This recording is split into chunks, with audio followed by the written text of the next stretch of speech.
আসসালামু আলাইকুম। সবাই কেমন আছেন? আশা করি সবাই অনেক ভালো আছেন। আজকের পর্বে নতুন একটা রেসিপি নিয়ে হাজির হলাম। তো আজকের পর্বে থাকছে কচুর শাকের এক দুর্দান্ত রেসিপি। তো এই কচুর শাক কিন্তু আমাদের শরীরের জন্য খুবই উপকারী, পুষ্টিগুণে ভরা। তো কচুর শাকের কিন্তু অনেক সুন্দর আমি রেসিপি করেছি। তো ইলিশ মাছ দিয়ে আমি এই কচুর শাকটা কিভাবে রান্না করছি, তো সেটাই আমি আপনাদেরকে দেখাবো। আশা করি আজকের ভিডিওটি আপনাদের অনেক বেশি ভালো লাগবে। তো এই কচুর শাক রান্না কিন্তু খুবই মজা ইলিশ মাছের সাথে। তো আমার সাথে চলেন শুরু করি। তো এখানে আমি একটা কড়াইয়ে সামান্য একটু তেল নিয়েছি আর এখানে কচুর শাকগুলো দিয়ে নিচ্ছি। তো এখানে আমি ডাঁড়া সহ একবারে পাতা, ডাঁটা একটু মোটা ছিল সব সহ আমি নিয়েছি। তো ২ টা সহ এখানে রান্না করব।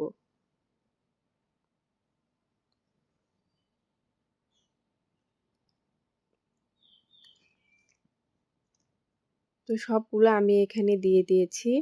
তো এখন এর মধ্যে একটু আমি ১ চামচ হলুদ দিব। আর একটু লবণ দিব। এই কচু শাকটা আমি সিদ্ধ করে নেব। এজন্য এখানে লবণ, হলুদ আর একটু পানি দিয়ে নিচ্ছি। বেশি পানির মধ্যে একটু সিদ্ধ করে নেব। তো এইজন্য তো এখন আমি এটা ঢাকনা দিয়ে রান্না করে নিব।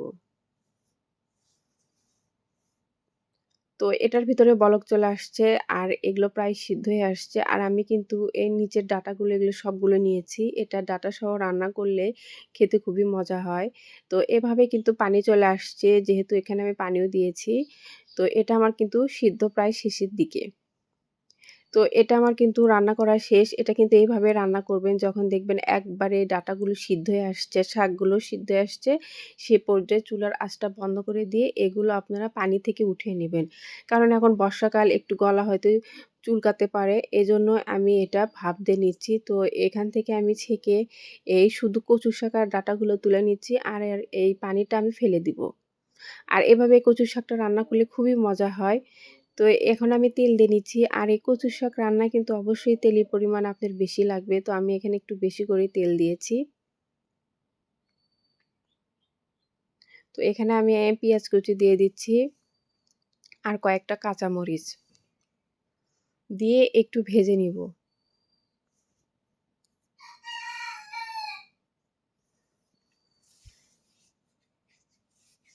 তো এটা এখন অনবরত নেড়ে একটু পেঁয়াজগুলো আমি একটু বাদামি করে ভেজে নিচ্ছি।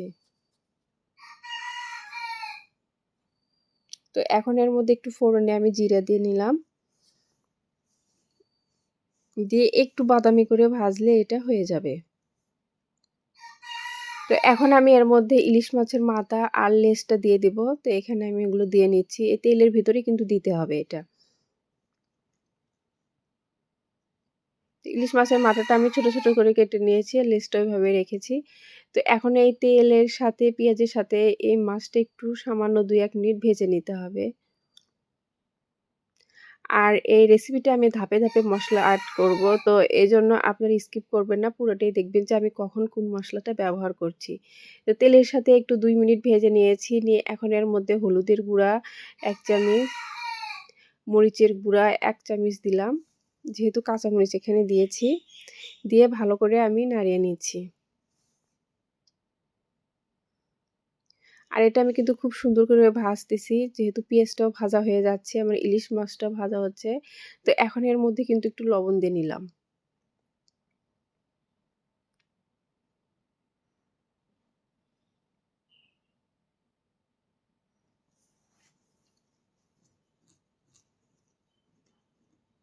তো এখন এর মধ্যে আমি আদা রসুন বাটা আর একটু জিরা বাটা দিয়ে নিলাম। দিয়ে এখন ২-৩ মিনিট এটা আমি এইরকম করে কষিয়ে নিব।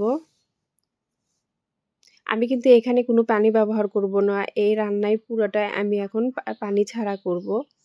তো এই মসলাটা কিন্তু আমার প্রায় মাছের সাথে কষানো শেষ। তো এখন যে সিদ্ধ করে রেখেছি কচু এগুলো আমি দিয়ে নিব। এটা একদম পানি ঝেড়ে আমি নিয়েছি। পানি একদম ঝরে নিয়ে তারপরে এই শাকটা আপনারা এর মধ্যে দিয়ে নেবেন। আর এখানে আমি কোনো পানি ব্যবহার করব না। একদম পানি ছাড়াই এই রান্নাটা আমি করে নিব। তো শাকগুলো দিয়ে এই মাছের সাথে খুব ভালোভাবে আমি মিশিয়ে নিচ্ছি।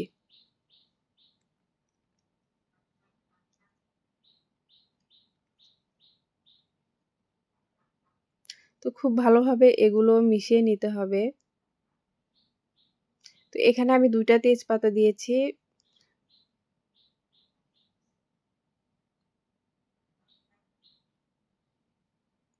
তো এটা আমি নাড়িয়ে দিয়ে একটু কিছুক্ষণ ঢেকে রাখবো।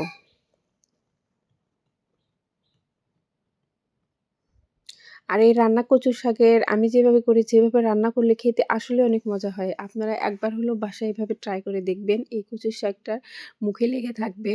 তো এখন আমি এখানে কিছু রসুন দিয়ে নিচ্ছি। রসুনগুলো আমি ছিলে নিয়েছি আর আস্তই আছে। এইরকমই এই শাকের ভিতর দিতে হবে। দিয়ে আবার আমি নাড়িয়ে নিচ্ছি। এখন কিন্তু মাছের মাথাগুলো আমি একটু করে ভেঙে দিয়েছি। আর মাছটাও এর সাথে একদম মিশে গিয়েছে।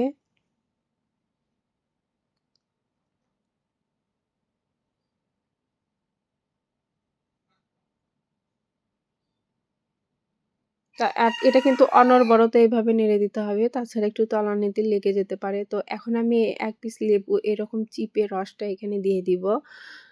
লেবুর রসটা দিলে কিন্তু কচুর শাকের স্বাদটা ভালো লাগে। আর গলাটা চুলকানোরও কোনো ভয় থাকে না। তাও আমি ভাপ দিয়ে নিয়েছি। এখানে পানিটা ফেলে দিয়েছি।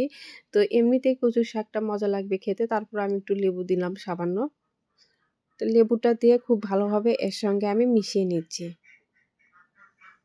তো চেষ্টা করবেন আমি যেসব মসলা দিয়ে যেভাবে রান্না করেছি যখন যে পর্যায়ে ঠিক সেই সময় এই মসলা দিয়ে এভাবে রান্না করে একবার হলেও দেখবেন যে এই কচুর শাকটা কত মজা লাগে খেতে।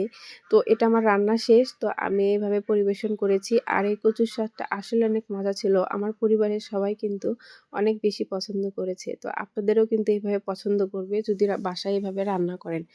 তো আশা করছি আমার ভিডিও আপনাদের ভালো লেগেছে। আর ভালো লাগলে অবশ্যই চ্যানেলটি লাইক, কমেন্ট অ্যান্ড শেয়ার করবেন। আর সবাইকে অনেক ধন্যবাদ এতক্ষণ আমার মনোযোগ দিয়ে ভিডিওটি দেখার জন্য। আর আমি কিন্তু এই কচু শাকটা দেখেন এর সাথে একটু আস্ত আছে আর মাছের সাথে খুব ভালোভাবে মিশে গেছে। তো আশা করছি ভালো লাগবে।